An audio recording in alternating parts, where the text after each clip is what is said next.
யாம் பெற்ற இன்பம் பெருக இவ்வையகம் என்ற சொல்லுக்கு உரிதானவர்கள் வெர்வைன். பெரிய பெரிய காரியங்களை சாதாரணமா, லகுவா, நேர்த்தியா, எந்த விதமான மன அழுத்தமோ மன இறுக்கமோ இல்லாம சுலபமா முடிக்கக்கூடியவங்க. இவங்க ரொம்ப எளிமையாகவும் சாதாரணமாகவும் அழகாகவும் இருக்கக்கூடியவங்களும். அற்புதமான மனிதர்களை உற்பத்தி செய்யறவங்க. இவங்க சமூகத்தை வழி நடத்தக்கூடியவங்க. கீழே விழுந்துட்டான் அப்படின்னு நினைக்கிறதுக்குள்ளேயே மீண்டும் எழுந்து வருபவன் வெர்வைன். இவங்களுக்கு வில் பவர் அதிகமா இருக்கும். எந்த பிரச்சனையா இருந்தாலும் அதை சாதாரணமா ஈஸியா மாற்றக்கூடியதும் வெர்வைன் தான். வெர்வைன் உங்களை முடிசூடா மன்னனாக்கும். ₹1 100 பலன் பெற நபர்களும் இவங்க தான். இன்னும் சொல்லணும்னா காசே இல்லாம கூட பலன் பெறும் நபர்களும் இவங்க தான். எனக்கு நேரமே இல்ல, நேரம் போதல, நேரம் கிடைக்கல, 24 மணி நேரமும் எனக்கு பத்தாது அப்படின்னு யாராவது சொல்றாங்கன்னா அவங்களுக்கு வெர்வைன் கொடுக்கணும். தனக்கு தெரிந்த ஒரு நல்ல விஷயத்தை மத்த எல்லாருக்கும் அதாவது தனக்கு தெரிந்த ஒரு நல்ல விஷயத்தை மத்த எல்லாரும் தெரிஞ்சுக்கணும், அதனால பயனடையணும் அப்படின்னு தீராத ஒரு பேராவல்ல அதை பரப்புறதுக்காக முழு மூச்சுல பாடுபடும் நபர்கள் கூட இந்த வெர்வைன் தான். பழங்காலத்துல கெட்ட சக்திகளை, அதாவது பேய்களை, ஆவிகளை விரட்டக்கூடிய மூலிகையா பழங்குடியின மக்கள் இதை பயன்படுத்தி இருக்கிற மாதிரி சொல்றாங்க. இந்த மூலிகை பாத்தீங்கன்னா எதிர்மறையான எண்ணங்கள் இருக்கிறவங்க இருந்து கூட உங்களை பாதுகாக்கும். இவங்களோட எண்ணம் வானலாவே இருக்கும், ஒரு அளவு போலே இருக்காது. இறுதி வெற்றி உங்களுக்கு கிடைக்கணும்னா வெர்வைன். அன்பை வழங்கி கொண்டே வருவது சிக்கரி, இருளை நீக்கி ஒளியை உமிழ்ந்து கொண்டே வருவது வெர்வைன். இந்த மலரை பணம் காய்ச்சும் ஒரு கற்பக விருட்சம் அப்படின்னு சொல்றாங்க. எல்லோரும் இன்புற்று இருக்க நினைப்பதே அல்லாமல் வேறென்றும் அறியேன் பராபரமே என்பதற்கிணங்க செயல் புரிபவர்கள் வெர்வைன். இவங்க தன்னோட கொள்கைக்கு ஏற்ற செயல் நல்லா செய்வாங்க, குறிக்கோள்ல இருந்து மாறாமே இருப்பாங்க. அதே மாதிரி இவங்க பொறுப்புகளை விரும்பி ஏத்துக்கிட்டு என்ன தடை வந்துச்சுன்னாலும் அதுல இருந்து வெளியில தன்னோட எடுத்துக்கிட்ட செயலை கரெக்டானபடி செஞ்சிருவாங்க. கடமை உணர்வும் ஜாஸ்தியா இருக்கும், கலகலப்பானவங்களா இருப்பாங்க, தூய்மையை ரொம்ப விரும்புறவங்களாகவும் இருப்பாங்க. ஆனா இவங்க தன்னை யாராவது அடக்கி ஆளணும்னு நினைச்சா அதுக்கு எதிராக கிளர்ச்சியை செய்வாங்க. அநீதிக்கு எதிராக குரல் கொடுக்கறவங்க வெர்வைனா தான் இருப்பாங்க. இறுக்கமான மனநிலையில இருப்பாங்க. லீவ் நாள்ல கூட வேலை செஞ்சுட்டே தான் இருப்பாங்க. அதனால வீட்டுக்கு ஆபீஸ் வேலையெல்லாம் வீட்டுக்கு கொண்டு செய்யறவங்களும் இவங்க தான். வேலையை தவிர தனக்கு வேற எதுக்குமே நேரமே இல்லைன்னு சொல்லுவாங்க. நேரத்தை வீணாக்க கூடாதுங்கிறதுல உறுதியா இருப்பாங்க. உரிமைக்கு குரல் கொடுத்து அதுக்காக போராடுவாங்க. இவங்க எப்பயுமே வேலை செஞ்சுட்டே இருக்கிறதுனால வாழ்க்கையில இருக்க அழகுகளையோ அந்த சிறந்த அம்சங்களை எல்லாம் ரசிக்கவோ அனுபவிக்கவோ தவறிடுவாங்க. ஓய்வு ஒளிச்சல் இல்லாம வேலை செய்யறதுனால உடம்புல ஒரு பிடிப்பு வலி, வாத வலி, இந்த மாதிரி இதெல்லாம் பிரச்சனை எல்லாம் வரும். இவங்க அந்த வெர்வைனை எடுத்துக்கையில அதுல இருந்து வெளியில வந்துருவாங்க. வெர்வைன் எனக்கு சொன்ன முதல் விஷயம், முதலில் நீங்கள் அனைத்து மலர்களையும் மலர்களாக பார்க்க வேண்டும். மலர்களை மனங்களாக பார்க்க வேண்டும். மனங்கள் மீன்ஸ் அதனுடைய நிறம், வடிவம், அதனுடைய சுவை, அதனுடைய பண்பு, இப்படி பார்க்கணும். அது எந்த கலர்ல இருக்குது, அது அந்த கலர் எந்த அளவுக்கு நம்மளுக்கு அட்ராக்ட் ஆகுது அப்படின்னு சொல்லிட்டு நம்ம அதை கவனிக்கணும். அது எத்தனை பெட்டல்ஸ் இருக்குது, அது எந்த தன்மையில இருக்குது, அதனுடைய அந்த வடிவத்தை நல்லா ஒரு முறைக்கு 2 முறை தொடர்ந்து கவனிச்சுட்டே, ஏன்னா ஒவ்வொரு முறையும் அது ஏதோ ஒரு மாற்றத்தை நிகழ்த்திட்டே வரும். அதுக்குதாக பார்த்தீங்கன்னாக்கா அந்த மலரை மனமாக பார்க்கணும். மனம் நம்மளுடைய உள்ளமாக பார்க்கணும். அது எந்த கேட்டகரியில் அது அந்த மனமாக பார்க்கின்ற போது எந்த எண்ணங்கள் வெளிப்படுது அப்படின்னு சொல்லிட்டு பார்க்கணும். பின்புதான் அந்த மலரை ஒரு மனிதனாக பார்க்க வேண்டும். மனிதனாக பார்க்க வேண்டும் அப்படின்னு ஒரு சின்ன விஷயத்தை மட்டும் சொல்றேன். திருக்குறள் வள்ளலார் வந்துட்டு இருக்கு சொல்ல, ஒரு சமண முனிவர் சொல்லிடுவாரு, ஒரு நாய் போது, ஒரு ஆடு போது, ஒரு மாடு போதுன்னு சொல்லிட்டு வள்ளலார் போறப்ப மட்டும் இதோ ஒரு மனிதர் போயிரு அப்படின்னு சொல்லிட்டு சொல்லுவாரு அப்படின்னு சொல்லுவாங்க அந்த கதை.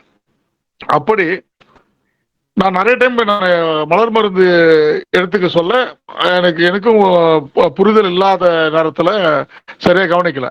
ஆனா தற்சமயம் கவனிக்கிறப்ப பார்த்தா ஒவ்வொருத்தங்களும் பேசுறப்போ இது வெர்வைன் கேரக்டர், இது சென்டாரி கேரக்டர், இது வந்து செராட்டோ கேரக்டர், இது வந்து பீச் கேரக்டர்னு சொல்லிட்டு அவங்க பேசுறப்ப எனக்குள்ள அந்த திங்கிங் ஓடிட்டு இருக்கு. அதை நினைக்கிறப்ப உண்மையிலுமே ரொம்ப பெருமையா இருக்கும். இந்த வெர்வைன் எடுக்க சொல்ல அந்த அந்த ஃபோர்ஸ் வந்து ரொம்ப அதிகமா காணப்பட்டது.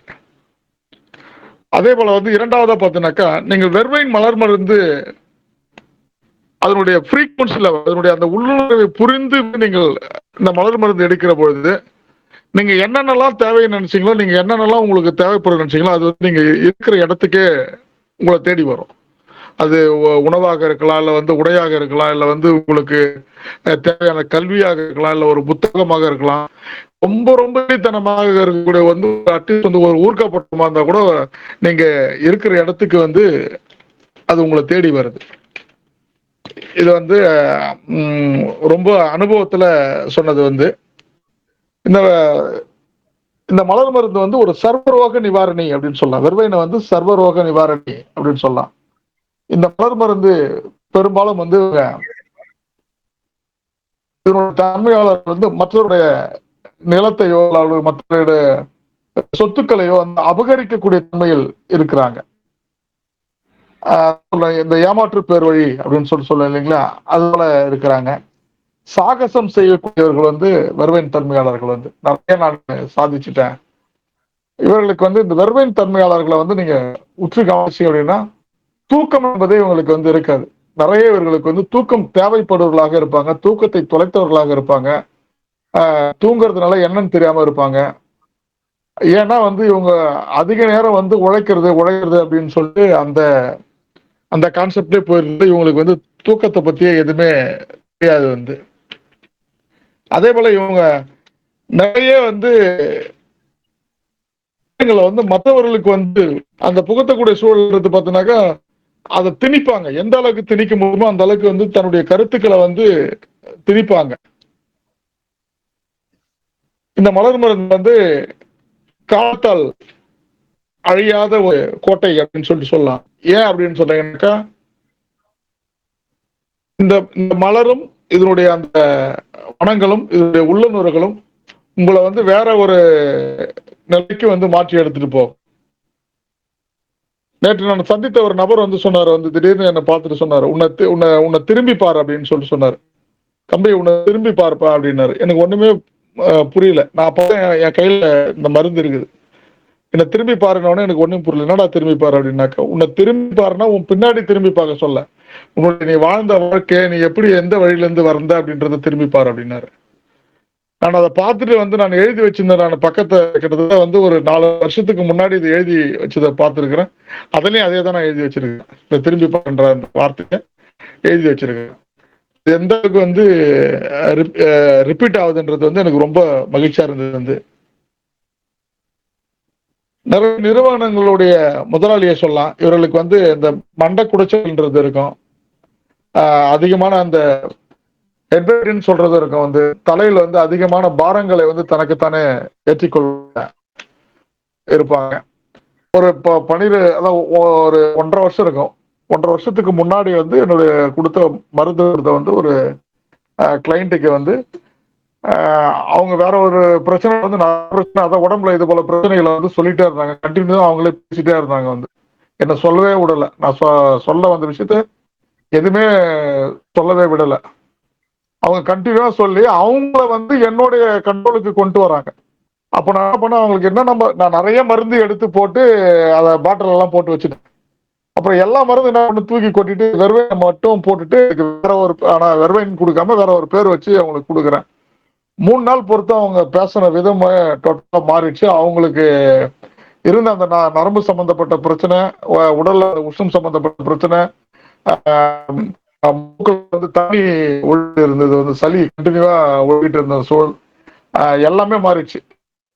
அதுக்கப்புறம் அவங்க கேட்டாங்க, நீங்க என்ன மருந்து எடுத்தீங்கன்னு சொல்லிட்டு கேட்டாங்க. மருந்து பத்தி நீங்க எதுக்காதீங்க, அதை விட்டுடுங்க, சரியாயிடுச்சா ஓகே அப்படின்னு சொல்லிட்டு விட்டுட்டேன்.